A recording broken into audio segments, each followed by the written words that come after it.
ഇന്ന് നമ്മൾ ഉണ്ടാക്കിയിരിക്കുന്നത് അടിപൊളി ഒരു മുട്ട കേക്ക്, എഗ്ഗ് കേക്ക് എത്ര സിമ്പിളായിട്ട് നമുക്ക് വീട്ടിൽ തന്നെ നല്ല അടിപൊളിയായിട്ട് ഉണ്ടാക്കാൻ പറ്റുന്നുള്ള ഒരു വീഡിയോയും കൂടിയാണ്. അതിൻ്റെ റെസിപ്പി കൂടി പറഞ്ഞു തരുന്നതാണ്.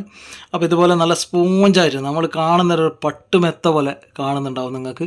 അപ്പോൾ ഈ ഒരു കേക്ക് ഉണ്ടാക്കാൻ വേണ്ടിയിട്ടുള്ള എന്തെല്ലാം ആവശ്യമായ സാധനങ്ങൾ, അല്ലെങ്കിൽ എങ്ങനെയാണ് ഉണ്ടാക്കുന്നത് എന്നൊക്കെ നിങ്ങൾക്ക് വിശദമായിട്ട് പറഞ്ഞു തരുന്നൊരു വീഡിയോ ആണ്. വീഡിയോ സ്കിപ്പ് ചെയ്യാതെ മുഴുവനായിട്ട് കാണാം.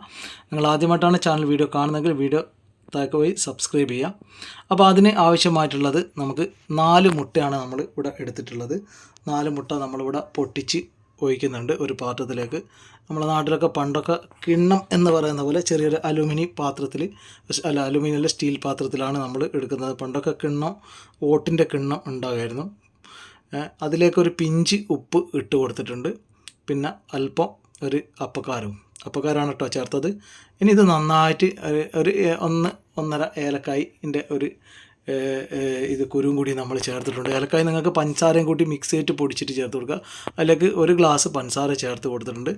അത് നല്ലതുപോലെ ബീറ്റ് ചെയ്തെടുക്കുക. മാക്സിമം ബീറ്റ് ചെയ്യുന്നതിൻ്റെ ഒരു തിക്നെസ് പോലെ ഇരിക്കും നമ്മൾ എഗ്ഗ് ബീറ്റ് ചെയ്തിട്ട് അതിൻ്റെ കൺസിസ്റ്റൻസി നമുക്ക് അതിൻ്റെ കറക്റ്റ് കിട്ടിയാൽ മാത്രമേ കേക്കിന് നല്ലതുണ്ടാവും. ശരിക്കും കേക്ക് ഉണ്ടാക്കുമ്പോൾ നമ്മൾ ബീറ്റ് ചെയ്യുന്ന സമയത്ത് സംസാരിക്കാൻ പാടില്ല എന്ന് പറയും. ശരിക്ക് ഒരു തിക്നെസ്സും ഇല്ലെങ്കിൽ പിന്നെ കേക്ക് പൊന്താനൊക്കെ അത് പണ്ടുള്ളവർ പറയുന്ന കേട്ടോ, നമുക്കത് വിശ്വാസം ഉണ്ടായിട്ടൊന്നല്ല, അങ്ങനെയാണ് പറയുന്നത് കേൾക്കുന്നത്. അപ്പം ബീറ്റ് ചെയ്യുന്ന സമയത്തൊക്കെ സംസാരിക്കാൻ പാടില്ല എന്നൊക്കെ പറയുന്നത്. അപ്പോൾ ബീറ്റ് ചെയ്യൽ നല്ല കറക്റ്റ് ബീറ്റ് ചെയ്ത് കഴിഞ്ഞാൽ നല്ല തിക്കായിട്ട് എഗ്ഗ് ബീറ്റ് ചെയ്തിട്ട് കിട്ടും നമുക്ക്. അതിൽ നമുക്ക് പിന്നെ ഇപ്പോൾ വെച്ചത് 1 ഗ്ലാസ്സിൽ മൈദയാണ്. മൈദ ലാസ്റ്റ് അതിൻ്റെ കുറച്ച് ആഡ് ചെയ്തിട്ട് നമുക്കത് വീണ്ടും അതിൻ്റെ ഒരു തിക്നെസ് കൂട്ടാൻ വേണ്ടിയിട്ടാണ്. അതിന് ശേഷമാണ് നമ്മൾ പാത്രത്തിലേക്ക് ഒഴിച്ച് മാറ്റിയിട്ട് അടുപ്പിൽ വെച്ചിട്ട് ചെയ്യുന്നത്. അപ്പോൾ എത്രത്തോളം നമ്മൾ ബീറ്റ് ചെയ്യുന്നത് നമ്മളെ തിക്നെസ് കൂട്ടുന്നതോ അത്രയും നമ്മളെ കേക്കിന് സോഫ്റ്റ് ഉണ്ടാകാനും, അല്ലെങ്കിൽ ആ ഒരു നമുക്ക് കഴിക്കുമ്പോൾ അത് ഈ ഒരു പരുവം കിട്ടാനൊക്കെ, അല്ലെങ്കിൽ ഈ ഒരു ടേസ്റ്റ് കിട്ടാനൊക്കെ അത് നല്ലതായിരിക്കും. അപ്പോൾ നമ്മുടെ ബീറ്റിംഗ് കൺസിസ്റ്റൻസി നമ്മൾ ഏകദേശം ലാസ്റ്റ് ഘട്ടം നമുക്ക് എത്തിക്കൊണ്ടിരിക്കുന്നുണ്ട്. അപ്പോൾ നല്ലതുപോലെ ബീറ്റ് ചെയ്ത് കിട്ടുന്ന, എത്രത്തോളം ബീറ്റിംഗ് നല്ല പ്രോസസ്സിങ് കറക്റ്റ് ചെയ്ത് കിട്ടുന്നോ അത്രത്തോളം നമുക്ക് ഇതാവും. അതിലേക്ക് നമ്മൾ ഇവിടുന്ന് കുറച്ച് മൈദ ഇങ്ങനെ ആഡ് ചെയ്ത് കൊടുക്കുക.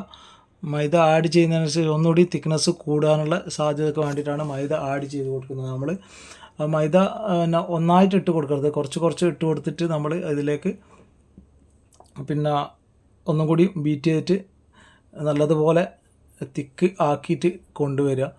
അപ്പോൾ ആദ്യം നമുക്ക് കുറച്ചുകൂടി ആ കൺസിസ്റ്റൻസി കിട്ടുന്ന ഇതുവരെ നമുക്ക് ഏകദേശം നമ്മളെ ബീറ്റർമേൽ നമുക്ക് വിട്ട് വരുന്ന ഈ ഒരു തിക്നെസ് ആയി കിട്ടുന്നവരെ ബീറ്റ് ചെയ്ത് നല്ലതുപോലെ ബീറ്റ് ചെയ്തിട്ട് കിട്ടണം. അതിനുശേഷമാണ് നമ്മൾ പാത്രത്തിലേക്ക് മാറ്റുന്നത്. സാധാരണ കേക്ക് ഉണ്ടാക്കുമ്പോൾ പല പാലും വെള്ളത്തിൽ കിട്ടുന്ന പോലെ സാധാരണ അടിയിലൊക്കെ പിടിച്ചു പോകുന്നൊക്കെ കണ്ട് പിന്നെ ബട്ടർ പേപ്പറൊന്നും വെച്ചിട്ടില്ലെങ്കിൽ, നമ്മൾ ബട്ടർ പേപ്പറൊന്നും വെക്കാതെ തന്നെ നമ്മൾ ചെറിയ പിന്നെ കേക്കിൻ്റെ പാത്രത്തിൽ തന്നെ വെച്ചിട്ട് നമ്മൾ എങ്ങനെയാണ് കേക്ക് ഒരു പ്രശ്നമില്ലാണ്ട് കിട്ടുന്നതിനുള്ള ഒന്ന് കാണിച്ചു തരാം നിങ്ങൾക്ക്. അപ്പോൾ അതിനായിട്ട് നമ്മൾ കേക്ക് ഉണ്ടാക്കാൻ പോകുന്നതിൻ്റെ മുന്നേ നമുക്ക് ആവശ്യത്തിലുള്ള അണ്ടിപ്പരിപ്പും കിസ്മിസും നമ്മളിവിടെ എടുത്ത് വെച്ചിട്ടുണ്ട്. അപ്പോൾ ആ പാത്രത്തിലേക്ക് നമ്മൾ നെയ്യ് ഒഴിച്ച് ആ അണ്ടിപ്പരിപ്പും കിസ്മിസും നമ്മൾ നല്ലതുപോലെ വറുത്തെടുക്കുക. അതിലേക്ക് വറുത്തെടുത്തതിന് ശേഷം പാത്രത്തിൻ്റെ എല്ലാ സൈഡിലും നമ്മൾ ബ്രഷ് കൊണ്ട് നമ്മൾ എന്ത് ചെയ്യുക, ഈ ഗീ നമ്മൾ പശു നെയ്യാട്ടോ എടുത്തത്, RKG എന്ന് പറയുന്ന പശു നെയ്യാട്ടോ എടുത്തത്. അപ്പോൾ അത് നമ്മൾ എന്ത് ചെയ്യുക, എല്ലാ സൈഡിലും ഈ അണ്ടിപ്പരിപ്പ് മുന്തിരി എടുത്തതിന് ശേഷം എല്ലാ സൈഡിലേക്കും ബ്രഷ് കൊണ്ട് നമ്മൾ പിന്നെ മൊത്തത്തിലൊന്ന് സ്പ്രെഡ് ചെയ്ത് കൊടുക്കുക ആ നെയ്യ്. അതിനുശേഷം അത് നമ്മൾ പാത്രത്തിലേക്ക് ഒഴിച്ച ശേഷം ഒരു പാന് വെച്ചിട്ട് നമുക്ക് പഴയ ഫ്രൈ പാൻ ഉണ്ടെങ്കിൽ അങ്ങനെ വെക്കാം, ഇല്ലെങ്കിൽ പുതിയ ഫ്രൈ പാനിൻ്റെ വെച്ചിട്ട് നമ്മൾ പിന്നെ ഒന്ന് ചൂടാക്കി നല്ലതുപോലെ ചൂടാക്കി വെക്കുക.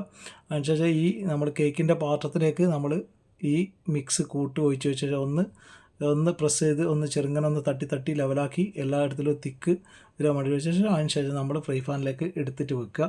അപ്പോൾ തീ ഒരു മീഡിയം ഫ്ലെയിമിലേക്ക് വെച്ചിട്ട് നമ്മളൊരു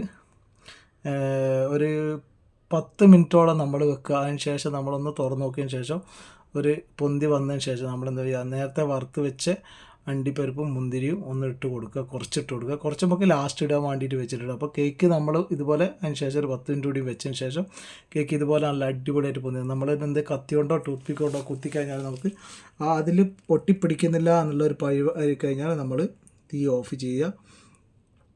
അതിനുശേഷം കുറച്ച് തണിയാൻ വെച്ച് കഴിഞ്ഞാൽ നമുക്ക് അടിപൊളി കേക്ക് ഇതുപോലെ കിട്ടുന്നതായിരിക്കും. നിങ്ങൾക്ക് മുറിച്ചിട്ട് വൈകുന്നേരത്തെ ചായക്കോ അല്ലാതെയോ നിങ്ങൾക്ക് നല്ല അടിപൊളി കേക്കൊക്കെ ഇവിടെ ഇപ്പോൾ പാത്രത്തിലൊന്ന് ഒട്ടിപ്പിടിക്കുക പോലും ചെയ്തിട്ടില്ല. നമ്മൾ ഇതിലേക്ക് പ്ലേറ്റിലേക്ക് തട്ടിയപ്പോൾ നമ്മൾ കണ്ടതാണ് കേക്കിൻ്റെ അടിഭാഗമാണ് നല്ല ഇതുപോലെ നല്ലൊരു നീറ്റ് ആൻഡ് ഗോൾഡ് പരുവത്തിലേക്ക് കിട്ടിയിട്ടുണ്ട്. അപ്പോൾ കേക്കാണിത്. നമ്മളെ ശരിക്കൊരു പട്ടുമെത്ത, നിങ്ങൾ എമ്മേൻ്റെ എല്ലാം പട്ടുമെത്ത കാണുന്ന പോലെ ഒരു ഫീലിംഗ് നിങ്ങൾക്ക് കാണുന്നുണ്ട്. അപ്പം ഈ വീഡിയോ ഇഷ്ടപ്പെട്ടാൽ കേക്ക് ഇതുപോലെ ഉണ്ടാക്കാം. വീഡിയോ ഇഷ്ടപ്പെട്ടാൽ ഷെയർ ചെയ്യുക. പുതിയൊരു വീഡിയോ ആയി വീണ്ടും കാണാം.